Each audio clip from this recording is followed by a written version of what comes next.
Kontributor fun.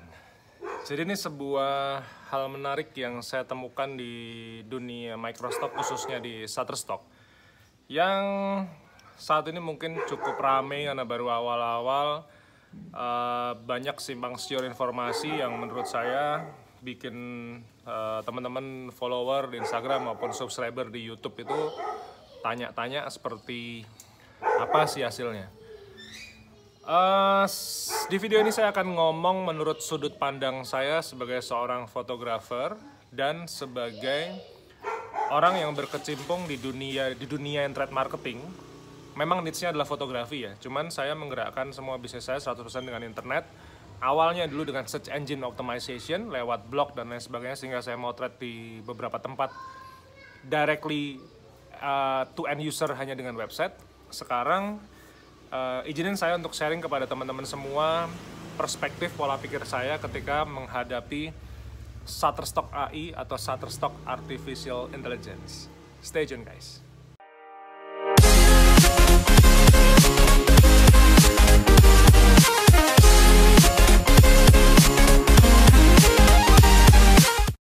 Hola teman-teman, nama saya Bima Aditya. Terima kasih sekali sudah datang ke channel YouTube ini. Terima kasih sekali sudah subscribe, sudah kasih feedback, komentar-komentar yang positif, kemudian bertutur kata yang sopan ketika memberikan komentar di channel saya. Saya kepengen ngomong tentang satu hal yang namanya kontributor fun. Jadi singkat cerita, beberapa hari lalu itu saya sempat dapat duit maya gitu. Saya pikir ini adalah affiliate referral. Jadi kan saya sudah ngomong berkali-kali bahwa di link description di bawah itu kan ada link pendaftaran Shutterstock di mana saya itu menjadi affiliate-nya. Setiap karya yang teman-teman jual dan tiba-tiba terbeli, kalau foto itu saya dapat 4 sen. Tanpa mengurangi hak teman-teman ya. Jadi misalnya teman-teman dapatnya 10 sen gitu ya, teman-teman dapat 10 sen. Saya dapatnya 4 sen. Dari mana 4 sen ya? Dari duit Shutterstock. Kemudian teman-teman kok dapat yang misalnya single download misalnya $1.5 misalnya. Hai Bang. Oh, makasih Bang. Oh, enak Bang. Enak enggak, Bang? Enggak, makasih ya. Oke, kamu nge-vlog lagi. Misalnya teman-teman dapat $1.5. Affiliate saya berapa kalau dari foto? 4 sen. Itu berjalan katanya sampai 2 tahun. Cuman mau berjalan 2 tahun, mau berjalan seumur hidup ya, buat saya 4 sen ya rezeki. Saya syukuri karena toh teman-teman juga tidak kehilangan haknya teman-teman. Beda lagi kalau footage. Makanya pas kemarin tahun lalu itu saya tiba-tiba dapat $8. Saya udah cengir-cengir aja. Saya tentu seneng ya dapat $8. Uang maya kok, 100.000 guys.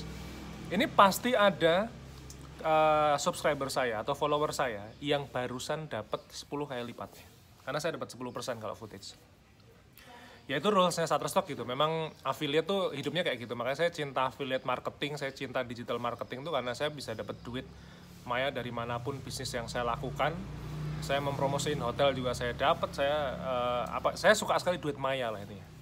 Jadi kemarin makanya tiba-tiba itu saya dapat 13,90-an dolar berapa, hampir kayak 180.000 mungkin ya. Kemudian dapat lagi $1,3, dapat lagi 1,2 apa berapa, lali aku guys. Nah sempat saya pikir tuh, wah ini ada yang dapat 13, anggaplah $14 ya. Ada yang dapat $14, berarti jangan-jangan ada subscriber saya yang dapat $140. Karena kalau sampai $140 dari footage ini, menurut perhitungan saya, ini udah jelas 4K videonya. Ini gila nih, siapa yang saya dapat kayak gitu? Kok tiba-tiba beberapa hari kemudian dapat lagi $1,5? Karena kalau saya dapat affiliate dapat penghasilan affiliate dari teman-teman semua dari Shutterstock itu ada notifikasinya. Nilainya nominalnya 4 sen gitu. Kalau footage ya 10% lah. Cuman saya cari-cari nggak ada nih gitu. Terus saya pikir, nah saya tuh jawabannya sederhananya gini. Kalau saya dapat duit, saya daripada sok-sokan pinter saya nyari-nyari duluan, saya begitu dapat duit dari manapun itu, pokoknya saya alhamdulillah dulu. Wah, alhamdulillah nih. Jadi saya lebih memilih untuk bersyukur dulu daripada sok-sokan jadi pinter. Ini duitnya dari mana ya? Ini kok ada kayak gini gimana? Dari ini gimana? Buat saya itu adalah sebuah kekonyolan di dalam dunia kemanusiaan yang sekarang sudah mungkin serba praktis, serba instan gitu. Jadi nggak dikasih duit susah, dikasih duit bingung gitu. Wah, kalau saya sih mau dapat duit maya sehari $1.000, saya syukuri. Saya mah cuek-cuek aja. Mau dari affiliate, dari AdSense, saya syukuri banget gitu. Makanya begitu dapat $14, oh saya alhamdulillah. Begitu dapat $1,5, alhamdulillah lagi. Terus dapat terus, lama-lama saya mikir juga. Ya saya bersyukur. Cuman sudah 3 kali bersyukur baru saya cari-cari ini dapetnya dari mana gitu. Ternyata ada yang disebut dengan contributor fund. Nah, ini yang habis ini saya akan sharingin kepada teman-teman. Sekali lagi ya disclaimer-nya ya, ini adalah menurut sudut pandang seorang Bima Ditya. Background saya fotografer, tapi saya menggerakkan bisnis fotografi saya itu tidak dengan wedding expo, tidak dengan pameran, nempel-nempel pamflet dan lain sebagainya. Saya murni fotografer yang menjualkan jasa-jasa saya menggunakan search engine optimization. Jadi bukan Google Ads ya, bukan Google Ads, bukan Instagram Ads. Saya dapat uangnya itu dari search engine optimization. Jadi mencari algoritma Google sehingga gimana caranya ketika saya jualan foto di negara tertentu, saya maunya saya nomor 1 di Google. Itu yang saya kerjakan selama ini. Sekarang ada yang namanya Shutterstock Artificial Intelligence. Ini kalau orang nggak paham dengan dunia digital marketing, biasanya kalau sudah ada kata-kata namanya artificial dan intelligence, ini orangnya takut. Takutnya apa? Takutnya datanya dicuri. Cuman tuh saya berpikir gini ya, saya itu kan di 2012, website saya itu kebajak setahun 5 kali. Hilang semua kontennya, saya tulis ulang tuh. Kemudian panik saya. Cuman akhirnya gini, ketika website saya dibajak, saya masih deal tuh pemotretan di Jakarta 12 juta gitu. Saya tanya dari mana dapatnya? Dari website. Padahal website saya kebajak. Di situ saya berpikir bahwa platform kita dibajak itu tidak akan menghalangi kuasanya Gusti Allah untuk menurunkan kita rezeki. Nah, saya mau teman-teman paham dulu sampai di situ. Jadi, mau datanya teman-teman dibajak 100% pun, itu kalau yang namanya Tuhan udah mau ngasih rezeki, ya rezeki dapat aja gitu. Udah nggak usah pakai sok teoretis, sok teknikal, mikir-mikir dari sana A, I, U, E, O gitu, udah nggak usah yang kayak gitulah. Jadi intinya kalau dapat rezeki berapapun itu disyukuri. Sekarang kita ngomongin dengan yang namanya artificial intelligence. Nah, kalau teman-teman yang masih bingung, artificial intelligence itu sederhananya gini. Teman-teman buka Google browser ya, atau misalnya ketemu di TikTok ataupun di Instagram misalnya. Teman-teman misalnya lagi nyari villa. Teman-teman misalnya mau beli villa nih, atau teman-teman mau liburan di Bali itu. Misalnya Bali luxury villa, Bali cheap villa itu begitu teman-teman nyari itu hanya dalam beberapa menit ya, itu data-data teman-teman sudah ke-record. Datanya bukan data pribadi NIK dan lain sebagainya, yang di-record itu adalah pergerakan aktivitas teman-teman. Begitu itu disedot sama si robot artificial intelligence itu, nanti cepat atau lambat teman-teman pasti akan mulai menemukan ada namanya sponsor di situ, ada namanya iklan di situ. Iklannya bisa jadi akun Instagram yang sama ataupun Instagram yang lain. Atau teman-teman tiba-tiba begitu search di feed-nya di Instagram itu, begitu di-scroll isinya tentang Bali Villa semuanya. Itu namanya adalah detektif artificial. Nah, sistem dunia digital marketing itu bergerak dengan cara seperti itu. Gunanya buat apa? Gunanya adalah memudahkan kita semua dalam mencari sesuatu, mencari informasi sebenarnya. Nah, yang ditakutkan kepada orang-orang yang tidak paham dengan dunia ini, data dicuri, terus nanti diteror, dan lain sebagainya. Kalau teman-teman memang orang-orang seperti itu, ya sekarang saya kasih tahu makanya. Bahwa intinya, bahasa kasarnya gini, itu data-data dicuri itu nggak bakal bikin kita mati. Saya sih ngomong kasarnya begitu ya, karena ya kita tuh siapa sih? Kita tuh kan cuman orang segelintir kecil dari sekian 5 miliar orang di seluruh dunia gitu. Dan di atasnya orang-orang kaya ini kan masih ada orang-orang yang hyper rich lagi gitu. Nah mereka itu intinya tentang duit lah. Cuma masalahnya lawang kita tuh makan nasi telur ceplok aja kadang-kadang masih mengeluh, yang artificial intelligence dikeluhin tuh mau ngapain gitu. Jadi takutnya kapasitas otaknya tuh nggak sampai untuk mikir orang-orang yang mungkin udah mikirnya penghasilannya udah 20 miliar sehari gitu. Jadi otaknya nggak nyampe, makanya serba khawatir, serba suudzon, serba berprasangka buruk. Nah kalau kita kembali lagi ke artificial intelligence, ini yang saya baca kemudian saya mencoba memikirkan, mentelaah dengan ilmu pengetahuan saya yang seadanya sekarang ini. Kalau menurut saya yang namanya Shutterstock AI, artificial intelligence ini digunakan untuk membuat para calon buyer itu bisa menemukan karya apapun, foto, footage, ilustrasi dalam bentuk apapun, tapi kemudian disinkronkan dengan stok-stok yang kita miliki. Misal ada orang kepengen punya satu karya imajinasi kucing dan sunset, maka si artificial intelligence ini either dia itu akan memberikan foto dengan fotonya adalah kucing dan matahari terbenam, atau kemudian fotonya dibikin kompilasi, ataupun bentuk lainnya saya nggak tahu dan nggak mau tahu. Tapi intinya dari sudut pandang buyer, dia mendapatkan apa yang dia peroleh. Dari sudut pandang kita sebagai kontributor, itu kita dapat duitnya, selesai. Bisnis itu kan alat tukarnya duit.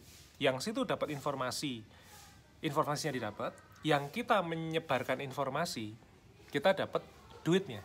Sederhana, sistemnya seperti itu. Nah kalau misalnya tiba-tiba saya itu kayak kemarin cuman dari 3 kali transaksi kok dapat $16, kok buat saya yang namanya Shutterstock AI ini bagusnya setengah mampus nih. Karena saya udah tinggal bikin karya aja, foto dan footage, itu ada buyer beli langsung. Foto saya dapat 10 sen, $1 atau mungkin $3 seperti biasa. Footage kalau lagu ya mungkin dapat $6, dapat $12, dapat $3 dan lain sebagainya. Tapi kalau nggak ada buyer nyata, buyer real, buyer ya ibaratnya teman-teman beli karya saya, misalnya teman-teman nggak ada gitu. Ini saya happy sekali dengan adanya Shutterstock AI ini, karena saya cuman cukup submit karya, ada buyer nggak ada buyer, Shutterstock akan mencarikan buyernya, kemudian yang penting saya dapat duit. Selesai guys. That's the beauty of my life guys. Itu happy banget. Saya yang namanya hidup seperti itu tuh happy-nya setengah mati. Karena berarti ini sesuai dengan apa yang saya harapkan, bahwa mungkin ini adalah momentum terbaik bagi orang-orang yang seperti saya misalnya. Kepengennya jadi self-employed, kepengennya nggak usah kerja di mana-mana, kerja sendiri tapi duitnya banyak. Jadi kalau bahasa keren itu namanya self-made millionaire atau self-made billionaire dan lain sebagainya, kurang lebih seperti itu. Nah, kalau saya sih happy, saya bersyukur sekali dan saya berterima kasih sekali, ternyata dunia itu sekarang sebagus dan sesupport ini untuk apa yang saya kerjakan di ranah fotografi. Dulu saya jualan lewat website, laku udah, terus mungkin algoritma Google kesaing sama TikTok, sama Instagram dan lain sebagainya. Sekarang ada namanya Shutterstock Artificial Intelligence. Waduh, ini kalau saya bisa bersyukur, ya saya bersyukur karena hari dimana saya dapat 13 sekian dolar itu ya, itu saya lagi sepi banget kayaknya. Waktu itu dapat 2 download 20 sen apa total 20 sen apa 40 sen saya lupa, tapi dari penjualan karya saya dapat 20 sen, anggaplah 20 sen.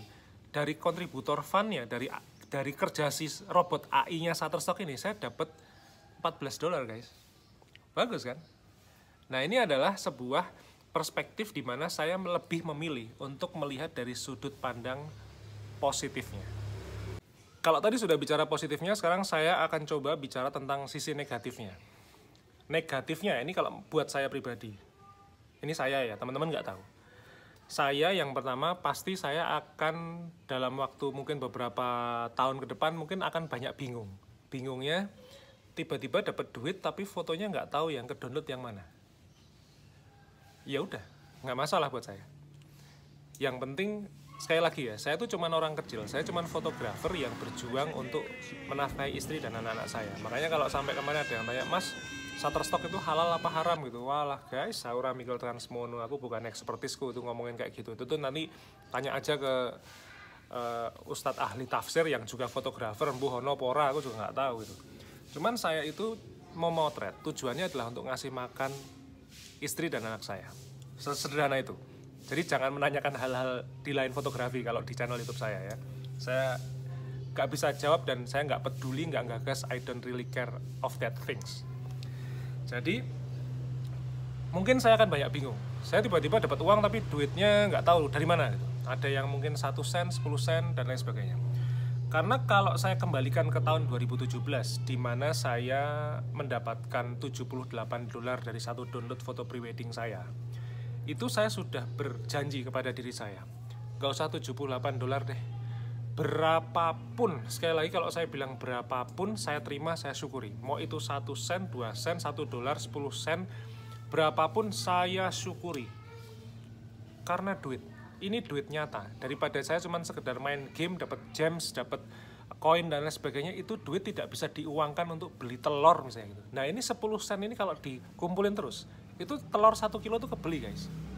Mikirnya sesederhana itu aja. Saya nggak mau mikir yang terlalu kompleks karena takutnya saya benar-benar takut kalau ternyata saking pinternya saya, saking logiknya saya, saking hebatnya saya, malah saya kalau di dalam agama saya tuh disebut sama namanya kufur nikmat. Saya nggak mau bersyukur dengan apa yang sudah Allah kasih. Dikasih $1 bingung, dikasih 1 sen bingung, semuanya bingung terus. Mereka selalu, orang-orang seperti itu biasanya selalu mencari logikanya, terus logikanya. Nah, kalau saya bekerja, saya bisnis, saya pakai logika jelas dong. Cuman kalau sudah sampai ranah saya dapat duit, itu sudah ranahnya Tuhan. Nah, kalau sudah ranahnya Tuhan, saya sudah nggak perlu harus mikir yang sampai daki itu kayak gini. Mikirnya tuh nggak usah sampai yang terlalu teoritis. Karena dikasih sama Gusti Allah tuh ya sudah, alhamdulillah, bersyukur aja. Kalau nanti terlalu logis, takutnya agama dijadiin logis. Ketika agama dijadiin logis, kalau menurut saya, ya udah susah. Wong Tuhan Allah aja saya nggak bisa pegang kok. Cuman berkahnya dia itu sampai ke saya, istri saya, dan ke anak-anak saya. Jadi saya mau mikirnya begitu. Bingung adalah mungkin keburukan atau sisi negatif yang akan saya terima beberapa waktu ke depan. Ini baru dari Shutterstock guys. Saya pernah cerita dulu, saya pernah dapat $1.800 itu dari affiliate dalam waktu 1 bulan. Itu tuh juga duit maya. Saya juga kadang nggak tahu itu siapa yang jadi affiliate saya, tiba-tiba dia ngirimin $200, platformnya yang ngirimin ya 200. Saya kumpulin sebulan $1.800. Saya langsung bilang sama istri saya, Singapura aja, jalan-jalan yuk gitu. Udah yang ini saya investasikan, saya tabung, yang sisanya kita bawa liburan, saya bilang begitu. Ya namanya duit maya itu jumlahnya tuh bisa sampai kayak begitu. Cuman saya berpositive thinking karena saya tuh ininya gini, saya bukan jualan narkoba, saya bukan jualan miras, saya bukan jualan prostitut dan lain sebagainya. Saya jualannya fotografi, dapat duit segitu. Ya saya syukuri guys. Kalau perlu tuh penghasilan kontributor fund-nya itu nggak apa-apa kok, saya cuma dapat misalnya $50 sebulan dari Shutterstock, tapi kontributor fund saya, karya-karya saya didownloadin semua, dibikin kolase dan lain sebagainya, sakarepmu Shutterstock, sakarepmu, seenak jidatmu aja lah, tapi tolong kirimkan $10.000 sebulan ke saya. Dah, happy saya. Saya nanti mau hidup di Australia, saya mau hidup di Afrika Selatan, saya pindah ke Kyoto, saya pindah ke Mumbai di India, saya pindah ke Bangkok. Aduh, that's the beauty of digital life guys. Ya, jadi kurang lebih begitu. Itu adalah sudut pandang saya di bidang Shutterstock Artificial Intelligence terkait dengan kontributor fund. Ini lagi ada, nggak tahu kok kayak ada apply kontributor fund kok sampai nggak tahu nominalnya, mungkin pemberiannya sampai $10.000 apa ini lagi saya pelajari. Ini sih intinya kalau angka-angka yang bentuknya udah ribuan puluhan ribu dolar gitu, saya dapat project kayak gitu, saya seneng banget gitu. Jadi intinya tuh gini, foto saya laku syukur, nggak laku juga saya masih dapat duit dari motret, dari hospitality Airbnb saya gitu. Saya sih mikirnya sesederhana itu. Udah, saya pernah ngomong beberapa waktu lalu ya, hidup itu kan cuma ada sandang, pangan, papan. Saya kita ngomongin masalah pangan aja. Pangan itu kan sehari 3 kali makan. Nah, perkara makannya mau daging strip loin 200 gram lengkap dengan mashed potato, grill mushroom dan barbecue sauce, atau teman-teman memilih untuk nasi dikasih bawang goreng sama dikasih telur ceplok tambahin kecap manis, cukup. Itu perkara masing-masing orang. Itu rasa cukupnya masing-masing orang. Ada kok orang yang miliaran duitnya tapi makannya masih mau pakai telur ceplok, mereka bersyukur, ada. Nah, jadi masalah sandang pangan papan itu sesederhana itu. Makanya saya berharapnya kita bersyukur saja, dapat duit alhamdulillah, kemudian ya disyukuri. Nah, harapannya video kali ini bisa membuka wawasan teman-teman seperti itu. Cuma kalau teman-teman punya pendapat lain, ya nanti silakan tulis saja di komentar. Teman-teman beranggapan Bimo bodoh banget ini, bodoh sekali dia. Shutterstock AI itu bukan begitu gitu. Ya nanti silakan ngomong aja di komentar, atau teman-teman bikin konten, nanti kemudian kita saling menjelaskan. Jadi namanya juga masih program baru ya, ini masih banyak sekali sudut pandang. Jadi disclaimer, ini adalah menurut sudut pandang saya, karena saya merasa dengan adanya Contributor Fund dan Shutterstock AI ini akan mendukung saya untuk bisa mendapatkan penghasilan tanpa batas, sehingga saya bisa hidup di mana saja. Saya tuh kepengen sekali hidup nomad, tapi nomadnya itu bukan kayak berita-berita zaman nomad itu nomaden. Nomad itu bukan kayak berita-berita zaman ini ya, zaman Covid kemarin banyak orang-orang dari kota-kota besar pada liburan ke Bali, gayanya pada libur-liburan, ternyata begitu balik ke Jakarta misalnya, atau balik ke Surabaya, ke kota tempat mereka kerja, itu pada punya utang semua karena bayarnya pakai pay letter, cicil-cicil segala macam. Itu yang ngomong justru salah satunya ya, yang ngomong adalah kayak regional manajernya salah satu platform sosial media yang cukup besar di Indonesia. Dia nginep di rumah saya soalnya pada waktu itu. Enggak, itu mas, itu yang pada habis pulang dari Bali itu pada kere-kere semua tuh, bayarnya pada pakai pay letter semua soalnya. Jadi mereka tuh cuma tamang-tamang keren doang, tapi duit aslinya nggak sebanyak itu. Itu ada ternyata. Saya juga kaget dikasih tahu tamu saya kayak begitu. Jadi gitu ya teman-teman. Mudah-mudahan teman-teman punya perspektif yang berbeda, yang baru lah tentang Contributor Fund ini. Tapi intinya saya akan sangat mensyukuri dengan adanya apapun kebijakan. Dari kemarin 25 sen per download, sekarang jadi 10 sen per download, saya bersyukur. Dari 10 sen kok tiba-tiba saya dapat 1 sen dari Contributor Fund, saya bersyukur. Ternyata ketika saya legowo, jadi mikirnya santai aja gitu, saya dapatnya nggak 1 sen. Kemarin saya terima DM banyak tuh, mas saya tiba-tiba dapat 1 sen, 3 sen, duitnya fotonya dari mana ya, kok kejual, kok nggak ada fotonya kejual gitu. Nah, ketika mungkin orang tersebut terlalu logik, dapatnya 1 sen. Nah, ketika saya terima-terima aja yang Allah kasih, maka saya dapatnya $13. Bayangin, gedenya segitu. Jadi harapannya itu adalah ketika kita meningkatkan rasa syukur, ya dapat duitnya lebih banyak. Kurang lebih seperti itu. Jadi mudah-mudahan video ini bermanfaat. Teman-teman yang mau cek semua fotografi gear saya, semua ada di link description. Ingat, itu terhubung dengan affiliate saya di Shopee. Jadi saya ucapin terima kasih banyak kalau teman-teman belanja lewat link itu. Teman-teman tidak akan pernah membayar lebih banyak, dan saya tidak ambil tidak ambil margin. Jadi ini bukan sistem markup, tapi Shopee yang membayar saya untuk link. Terima kasihnya Shopee ke saya karena saya itu mereferensikan sesuatu kepada teman-teman. Nah, itu saya juga ucapin terima kasih karena itu membantu saya untuk membuat konten-konten seperti ini terus. Terima kasih, matur nuwun. Mudah-mudahan video kali ini bermanfaat. Kita ketemu lagi di video berikutnya besok pagi jam 5 guys.